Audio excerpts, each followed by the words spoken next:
Bank of Baroda வங்கியின் OBC நலச்சங்கத்தின் சார்பில் அகில இந்திய 8வது மாநாடு நடைபெற்று வருகிறது.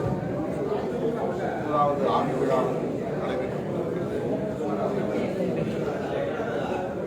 இந்த விழாவிலே பங்கேற்கிற வாய்ப்பு கிடைத்தது.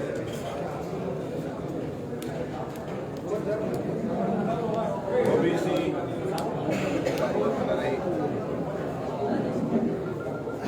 மதத்தின் பெயரால் வெறும் வாக்கு வங்கியாக பயன்படுத்தக்கூடிய அரசு இன்றைக்கு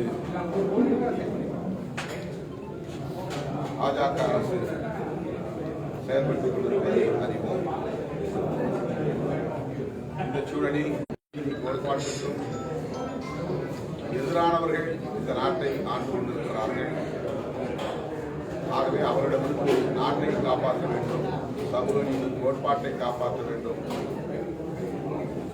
என்பதை இந்த நாட்டில் நான் வலியுறுத்தியிருக்கிறேன்.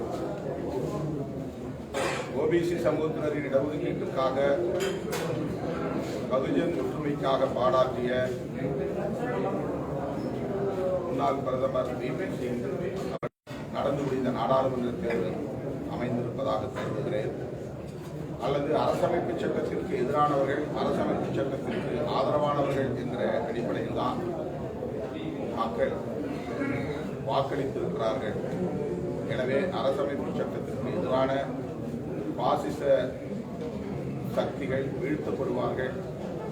அரசமைப்பு சட்டத்தை மக்கள் யாருக்கு ஆதரவாக வாக்களித்திருக்கிறார்கள் என்பதை உணர முடிகிறது, உணர்த்துகிறது.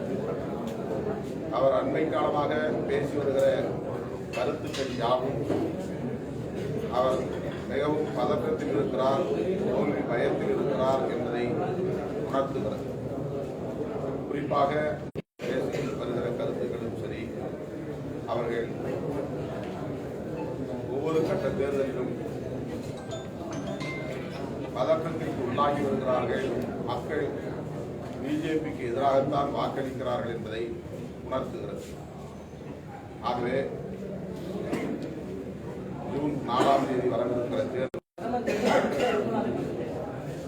மதவாதத்தை பேசி அவர்களால் மக்களிடத்திலே ஆதரவை பெற முடியாத நிலையில் இப்போது இனவாதத்தை உயர்த்தி பிடிக்கிறார்கள். ஒடிசா மாநிலத்தில் அவர்கள் பேசுகிற இனவாத அரசியல் ஈடுபடாது. நவீன் பட்நாயக் அவர்களுக்கு ஆதரவாக இருப்பதைப் போல நடித்துக் கொண்டு அவருக்கு எதிரான ஒரு பேச்சளவுல மட்டும்தான் இருக்கிற மாதிரி ஒரு விஷயங்கள் தானே ஏதாவது குறிப்பா கேள்வி எதையாவது சொல்லி கேள்வி இப்போ வந்து சொல்லி இந்த ஒரு சொல்லி கேளுங்க. பொதுவா திராவிட கட்சிகள் இப்படி இருக்கா அப்படின்னு கேட்கிறாரு.